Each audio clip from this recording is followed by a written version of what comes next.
Yes sir. Dear friends, Hariom.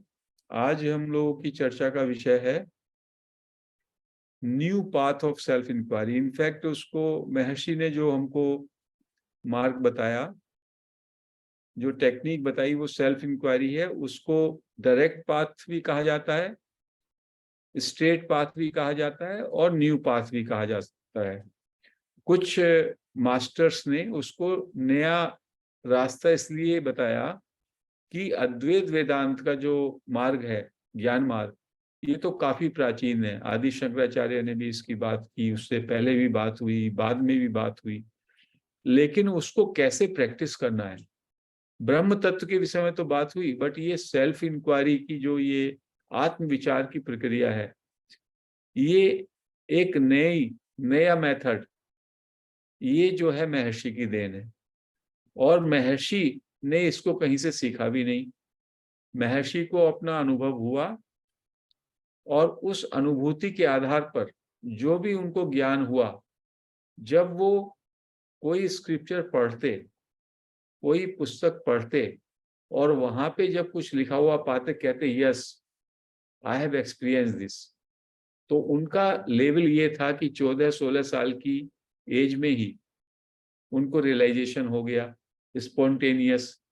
एक realisation होता है, हम बहुत साधना करते हैं, हम बहुत तप करते हैं, लेकिन उनका पिछले जन्म का या जो भी प्रारब्ध का कारण रहा हो, उन्होंने इस जन्म में केवल उनको अधिक नींद आती थी और पढ़ाई में भी वो पीछे थे, स्पोर्ट्स में अच्छे थे, और 14-16 साल की एज में उन्होंने मृत्यु का, एक तरीके से उनको मृत्यु का भय लगा।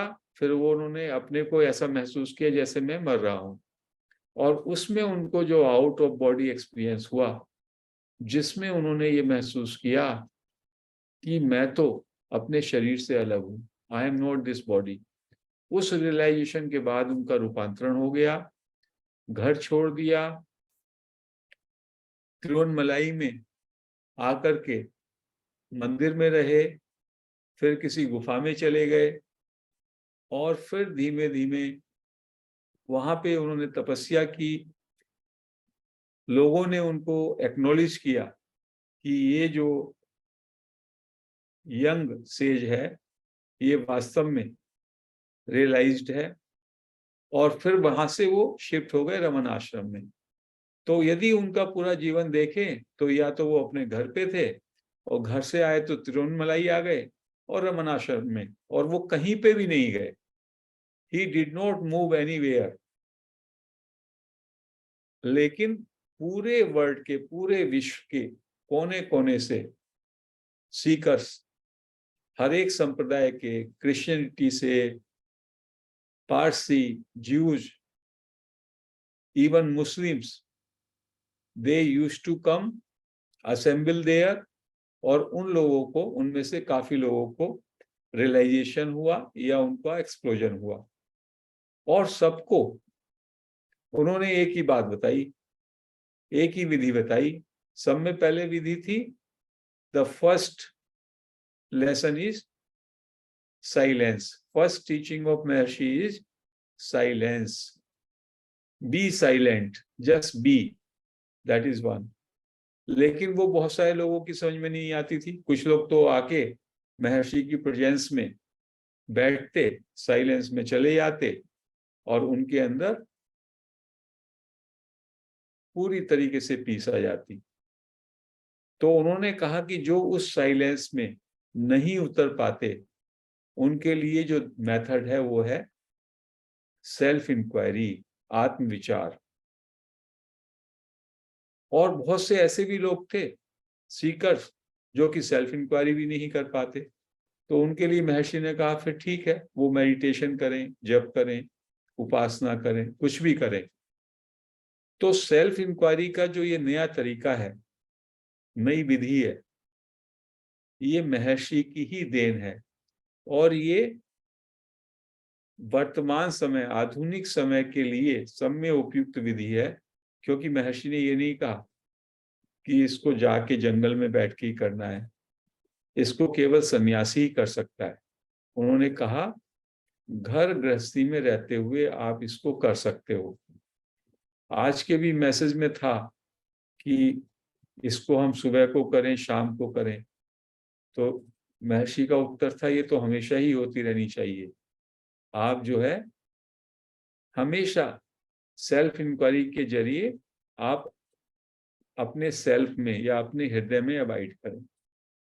तो इस विधि को ही की विषय में ही जो कुछ एक पुस्तक है, be still, it is the wind that sings, Arthur Osborne की, उसमें कुछ बातें उन्होंने फिर से समराइज करी हैं, उसके विषय में हम बताएंगे सेल्फ इंक्वायरी के। तो सेल्फ इंक्वायरी के बाद में वो कहते हैं, this creation of a new path to suit the needs of the age has made Arunachal the spiritual centre of the world.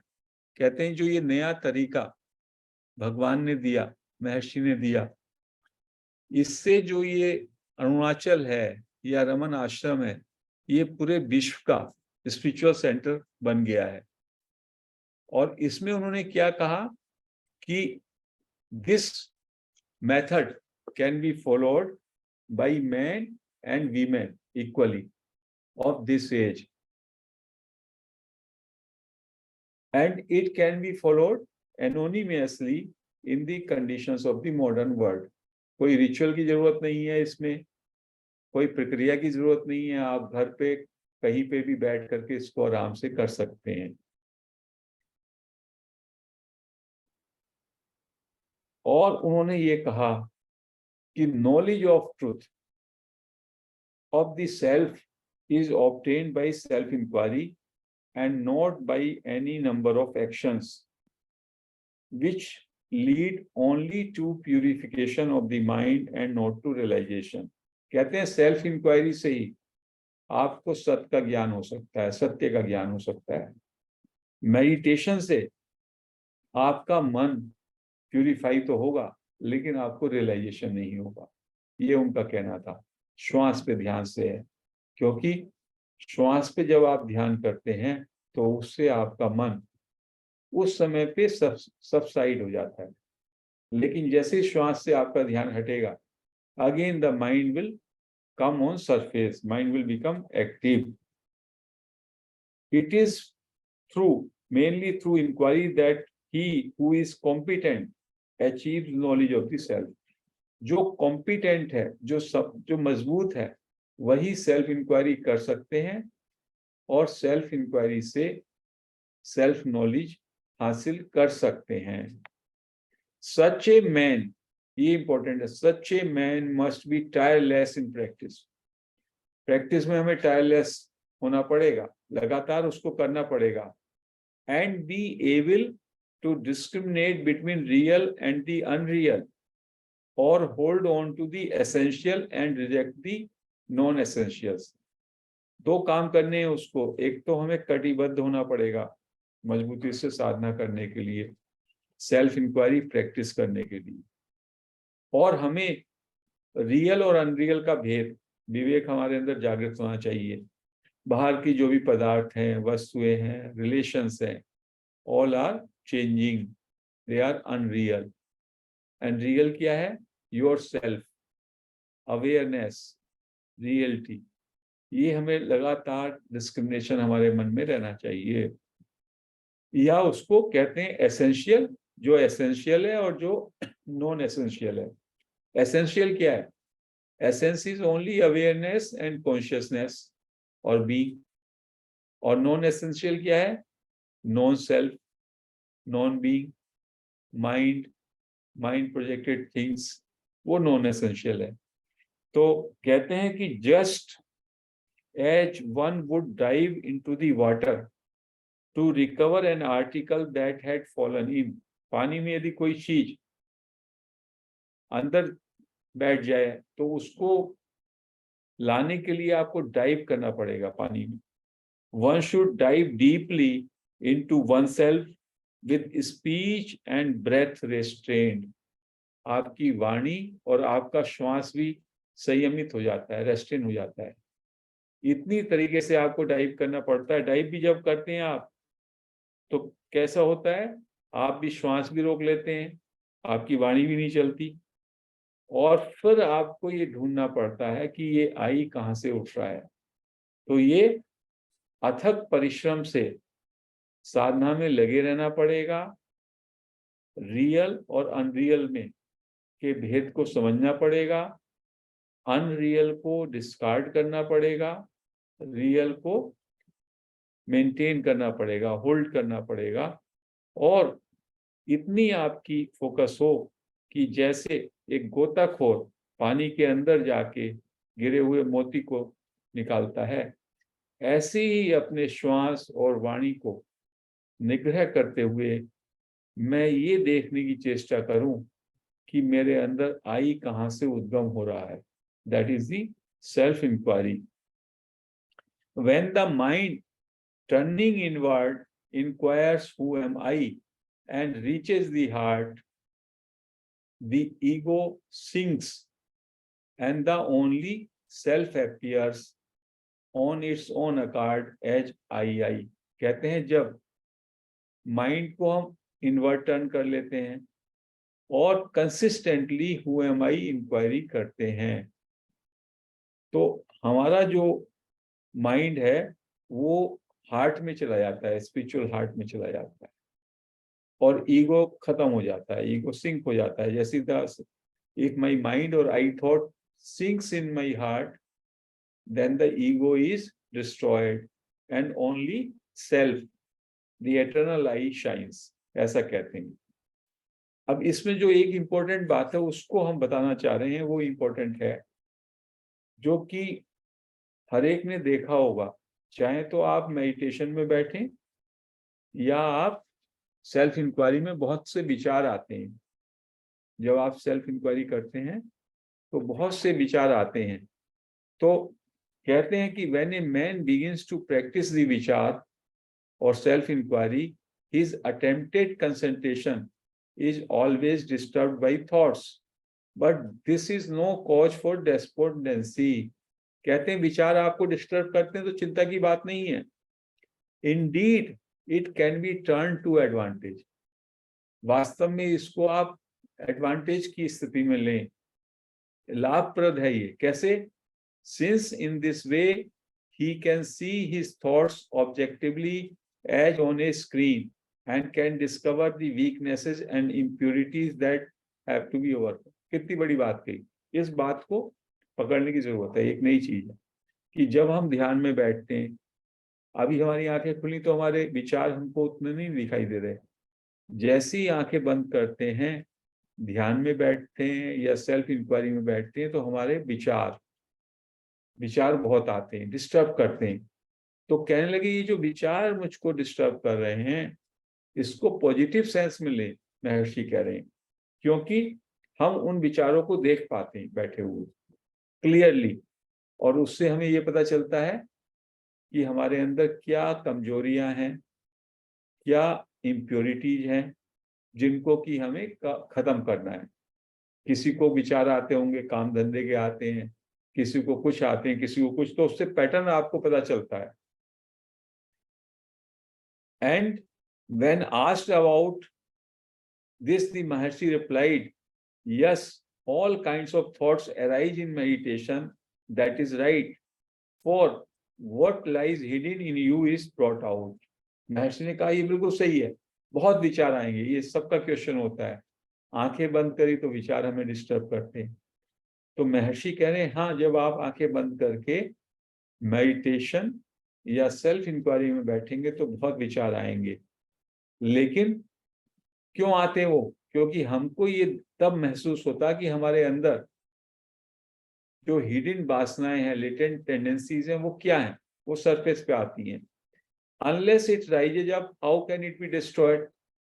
कहते हैं जब तक वो हमको दिखाई नहीं देंगे, राइज नहीं करेंगे, तो उनको डिस्ट्रॉय नहीं होंगे। वो डिस्ट्रॉय होने से पहले उनका अपीयर होना जरूरी है हमारी चेतना में, हमारी अवेयरनेस में। Thoughts therefore rise up spontaneously in order to be extinguished in due course, thus strengthening the mind। इस तरह से विचार उठते हैं, लेकिन विचार उठेंगे तो वो धीमे धीमे हम उनके प्रति जागरूक होंगे, तो हमारी जागरूकता के प्रकाश में, जागरूकता की अग्नि में वो डिस्ट्रॉय हो जाएंगे और हमारा जो माइंड है वो एकाग्र होगा, वो वन पॉइंटेड होगा। This is an indirect but necessary use of the vichar in discovering and dissolving lower tendencies by knowledge. ये बहुत इंपॉर्टेंट है। इससे आपको थोड़ी सी सांत्वना मिलनी चाहिए कि मेरे अंदर तो बहुत विचार उठ रहे हैं। तो विचार जो उठ रहे हैं, यदि उनके प्रति आप सचेत हैं, तो वो विचार खत्म होने के लिए उठ रहे हैं। आपकी जागरूकता में, आपकी अवेयरनेस में वो विचार आए, अपीयर हुए और फिर वो धीमे धीमे डिस्ट्रॉय हो रहे हैं। तो इससे हमको क्या ज्ञान होता है? जब विचार आते हैं, हमें अपनी लेटेंट टेंडेंसीज, हमारे अंदर जो दबी हुई वासनाएं हैं, उनका पता चलता है। This is necessary before the ego which consist of them can dissolve into the self. Ego जो है, अहम वृत्ति जो कि अल्टीमेटली जिसको सेल्फ में डिसॉल्व करना है, उससे पहले ये जरूरी है कि सारे ये विचार जो उठते हैं वो डिस्ट्रॉय हो जाएं, तभी तो ईगो डिमिनिश होगी और ईगो फिर डिसॉल्व होएगी। There are paths in which this process and others are clearly differentiated and different methods are employed for them. If this is not so with the use of vichar, it is not because the process can be omitted, but only because the vichar is a universal weapon and the supreme wisdom and silent guidance of the Maharshi turn it in the direction that is necessary without the sadhak needing to know how or why this is being done. कहते हैं कि और तमाम method जो, उसमें different तरीके के विचारों को डील करने के लिए बहुत अलग अलग तरह की टेक्निक्स हैं, बट महर्षि ने कहा यहाँ पे एक ही टेक्निक है, who am I, self inquiry से। क्योंकि महर्षि का कहना है हमें ये जानने की जरूरत ही नहीं है कि उनको हम डिस्टिंग्विश करें, ये इस तरह के विचार हैं, ये इस तरह के, सारा गार्बेज है। तो महर्षि ने कहा all garbage is alike, don't bother कि वो कैसा है, उसको हमें खत्म करना है। तो सेल्फ इंक्वायरी के नए तरीके से, डायरेक्ट पाथ से जब मैं आई के जरिए अंदर जाने की चेष्टा करता हूँ, आई कहाँ से उठ रहा है, और उसी में मेरी चेतना में ये विचार उठते हैं, तो वास्तव में वो विचार धीमे धीमे निष्क्रिय या डिस्ट्रॉय हो जाते हैं। In any case, investigation into the mechanism of the mind does not lead to self-knowledge, for it leaves unanswered the one essential question, who am I, so constructed and affected. For this, it is necessary not to analyze the influence and reactions of the ego, but to discover the source of it behind all this. कहते हैं investigation का जो purpose है वो self realisation भी नहीं है।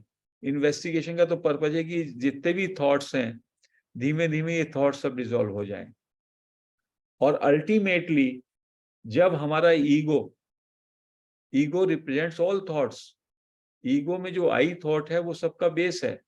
तो जब ये सारे के सारे थॉट्स धीमे धीमे डिसॉल्व होने लगेंगे, तो ईगो डिसॉल्व हो जाएगा, एंड तब हमको सोर्स का डिस्कवरी होगा। सोर्स का डिस्कवरी इज द रियलाइजेशन। तो इन्वेस्टिगेशन क्या है? जो ये आत्मविचार है, ये तो एक तरीके से ये भी कह सकते हैं कि ये सेल्फ एक्सटिंक्शन का है, मतलब ईगो के एक्सटिंक्शन के लिए ये हम लोग ये प्रक्रिया अपनाते हैं। तो ये बात आज के इस पैरा में इंपॉर्टेंट है कि विचार उठते हैं, लेकिन विचार उठना अच्छी बात है। विचार जो उठ रहे हैं उसमें हम उनको देख पा रहे हैं ऑब्जेक्टिवली तरीके से, और जब हम देख पा रहे हैं जागरूकता से, तो धीमे धीमे वो डिस्ट्रॉय होंगे। और हमको ये भी मालूम पड़ेगा उन विचारों से कि हमारे अंदर किस तरह की कमजोरियां, किस तरह की बुराइयां, किस तरह की इम्प्योरिटीज हैं। हमें अपने मन के अंदर, हमारे अंदर जो भी दबी हुई वासनाएं हैं, उनका पता चलेगा, उनके कैरेक्टर का पता चलेगा। और वो विचार कैसे भी हो, महर्षि कहते हैं हमको उसमें कोई डिस्टिंग्विश नहीं करना है, केवल उन विचारों को धीमे धीमे इन्वेस्टिगेशन के जरिए वो एक्सटिंक्शन हो जाएगा।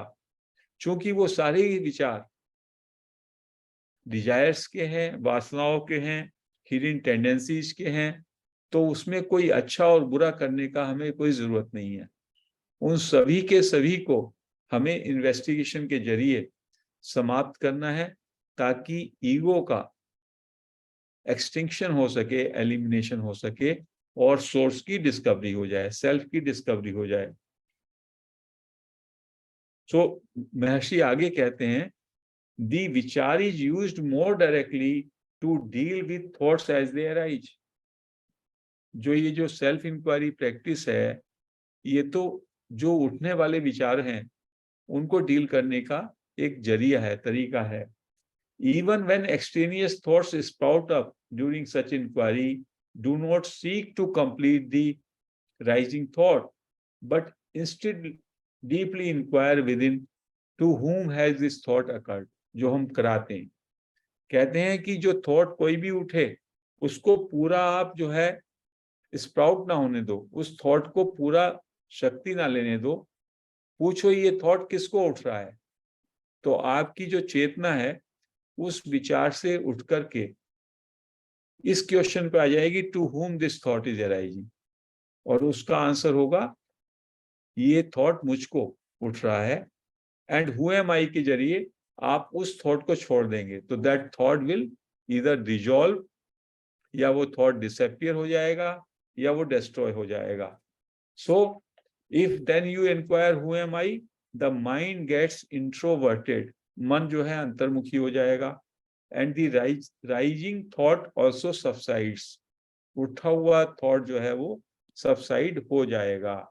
In this manner, as you persevere more and more in the practice of self-inquiry, the mind acquires increasing power to abide in source।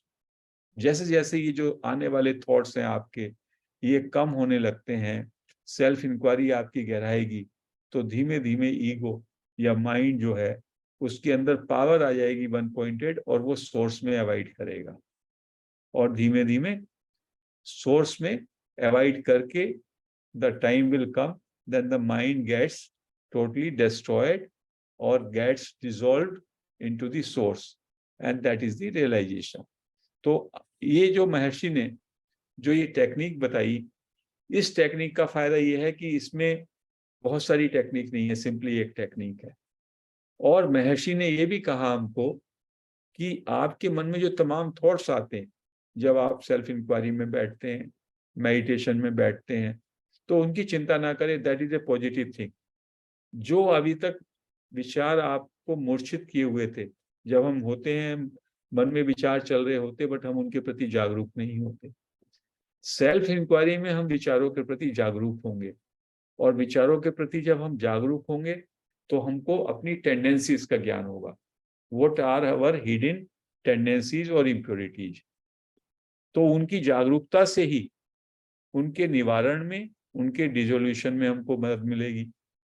और दूसरा, महर्षि ने ये भी एडवाइस किया कि जैसे ही आपके अंदर विचार उठे तो उनको मजबूत ना होने दें, जैसे ही उठे अपने से ये क्वेश्चन करें, to whom these thoughts are arising, और इसका आंसर होगा these thoughts are arising to me, and then who am I के जरिए वापस आई पे आ जाए।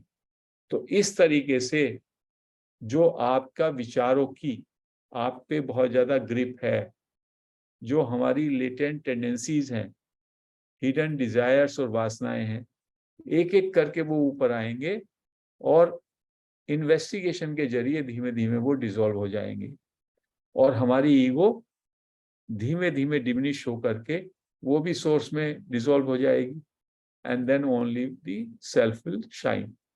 तो this is the direct path, new path as advised by Maharshi, and this is suited to each and every person, irrespective of any caste, gender, religion, community, universal, totally secular. So this is a beautiful gift of Maharshi to the entire world. To all seekers one and all, हम we are lucky कि हमको इस self inquiry के विषय में access हुआ, पता चला, क्योंकि इसकी जानकारी बहुत ज्यादा, इसका प्रचार प्रसार अभी भी बहुत कम मात्रा में है। यदि आप पूरे इंडिया में ये देखेंगे तो आपको लगेगा इसको जानने वाले बहुत कम है, बहुत कम है कंपेयर टू जो लोग मेडिटेशन करते हैं, जो लोग प्राणायाम करते हैं, जो लोग भक्ति करते हैं।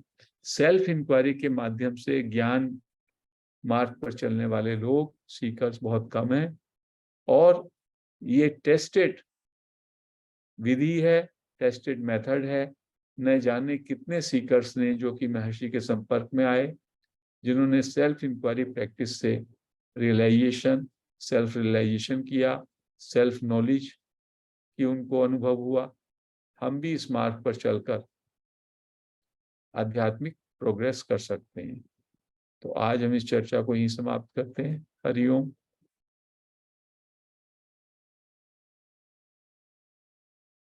Dear friends, we will have meditation and self-inquiry practice for about 15 minutes. Let us close our eyes. पीठ सीधी कर लें, गर्दन सीधा, हाथों को क्लैस्प, आंखें बंद। एक गहरा श्वास अंदर लें, पेट को फूलने दें, रोकें और धीमे धीमे श्वास को बाहर छोड़ें, पेट को सिकुड़ने दें। फिर से एक गहरा श्वास लें, रोकें, श्वास को धीमे धीमे छोड़ते हुए शरीर में रिलैक्सेशन महसूस करें।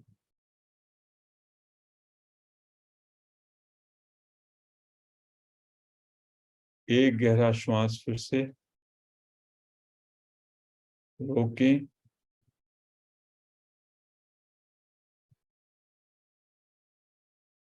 धीमे धीमे छोड़ें, पेट को अंदर आने दें और महसूस करें मेरा समस्त शरीर, सभी मांसपेशियां पूरी तरह से रिलैक्स हो गई हैं। 1 मिनट के लिए अपना पूरा अटेंशन अपने शरीर के इनर एनर्जी फील्ड पर, शरीर की अलाइवनेस पर ले आए। पैर के अंगूठे से सिर तक महसूस करें सारे शरीर के वाइब्रेशंस को,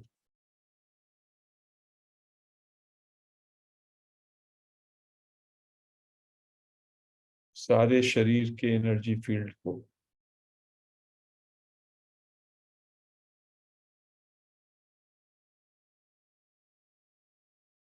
और अपनी अटेंशन अपने मन की ओर, मेरे सिर में क्या कोई संवाद चल रहा है। Try to listen to your mind.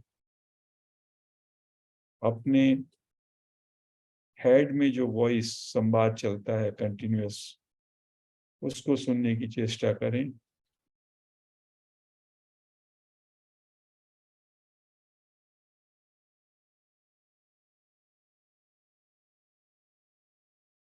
You will find, जैसे ही आप अपने मन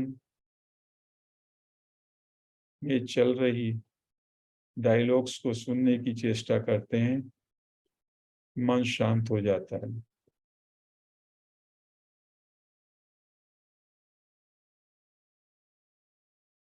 Let us express our gratitude to Maharshi Raman, Nisargadatta महाराज,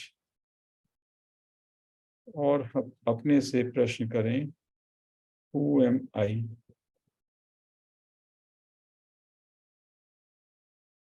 और आई पे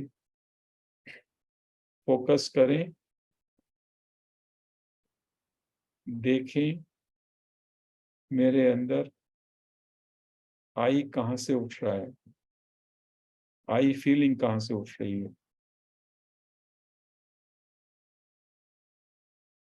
आई फीलिंग में पूरी तरह से अपने को एब्जॉर्ब कर लें, जैसे कि मैं केवल आई हूं, आई फीलिंग मात्र।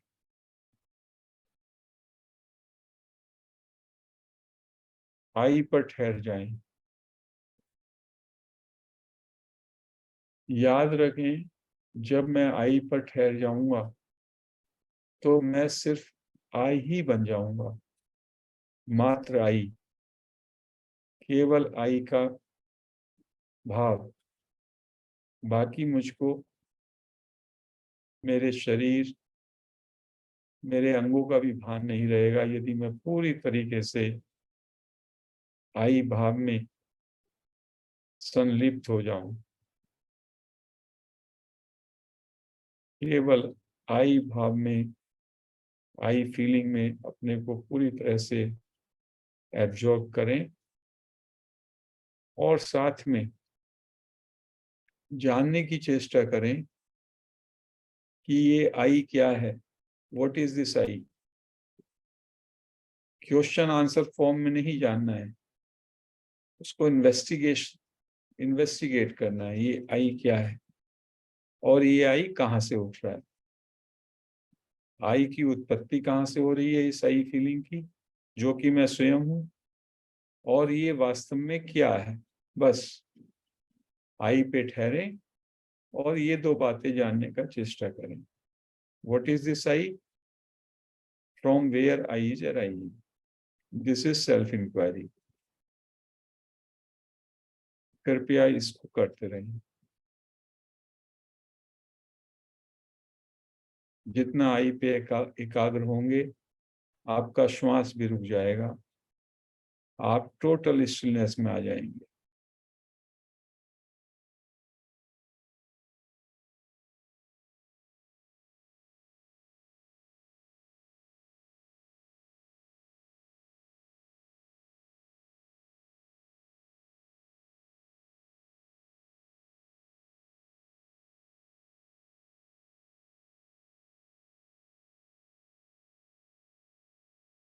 आई पे बने रहें।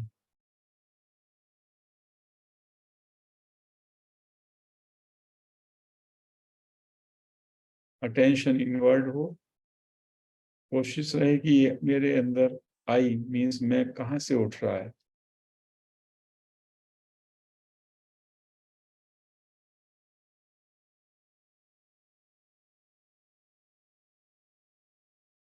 सहज भाव से आई पे बने रहें।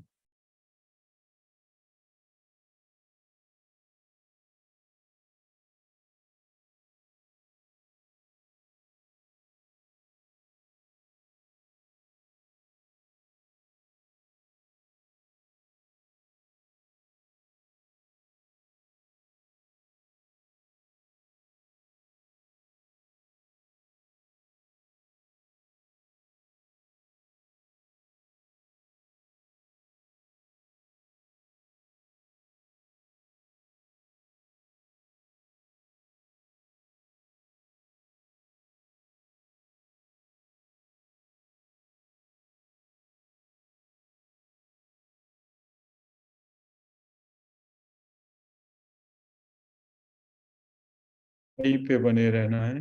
This is self inquiry. कोई भी विचार आए, पूछें, for whom this thought, to whom this thought is coming. Natural reply will be, this thought is coming to me, and again come back to who am I, और आई पे आके I feeling में ठहर जाए।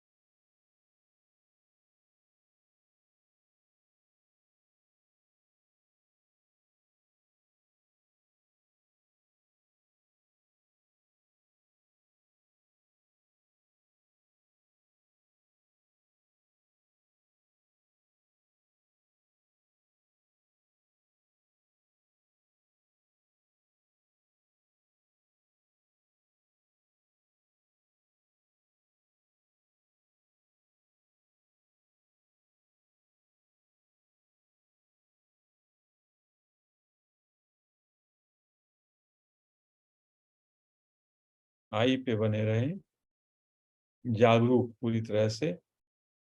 ये जो मेरा आई फीलिंग है, इसका उत्पत्ति कहाँ से है, कहाँ से ये उठता है, और ये क्या है, आई है क्या, बस ये तो करना है।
पूरी तरह आई में एब्जॉर्ब हो जाएं, पूरी तरह से आई पे लीन हो जाएं, जैसे केवल मैं आई फीलिंग हूं बस।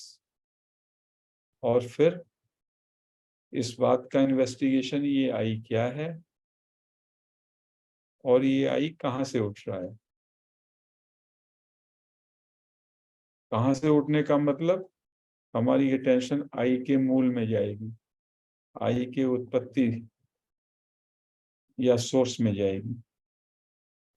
और आई क्या है, इससे हम लोग आई के स्वरूप के विषय में पूरी तरह से जागरूक रहेंगे।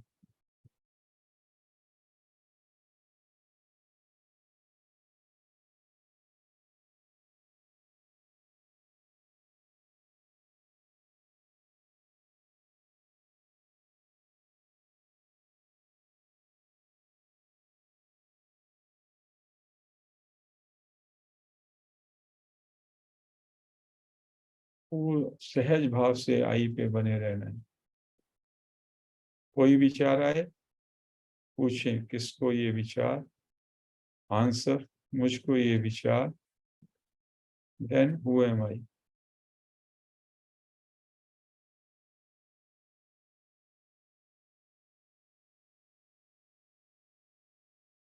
This is the most effective method told by Raman Maharshi. We all are fortunate having known this method. Practice this. केवल आई पर ठहरे रहना है।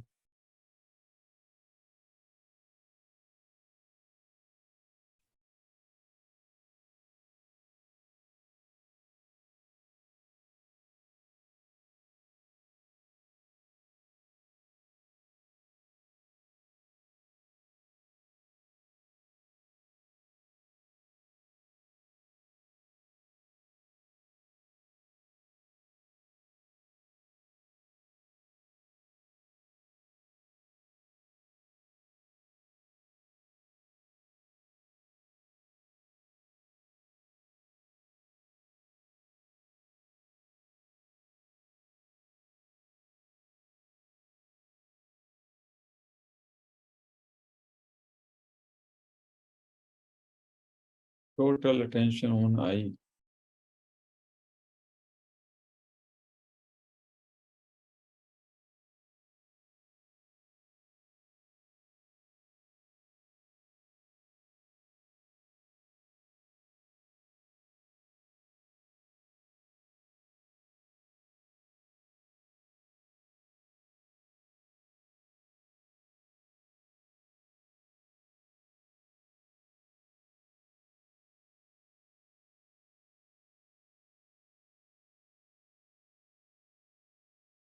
Let us continue for as much time as we want.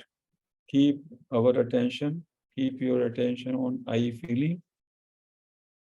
and try to know what is this I and from where it is arising. We can continue, dear friends.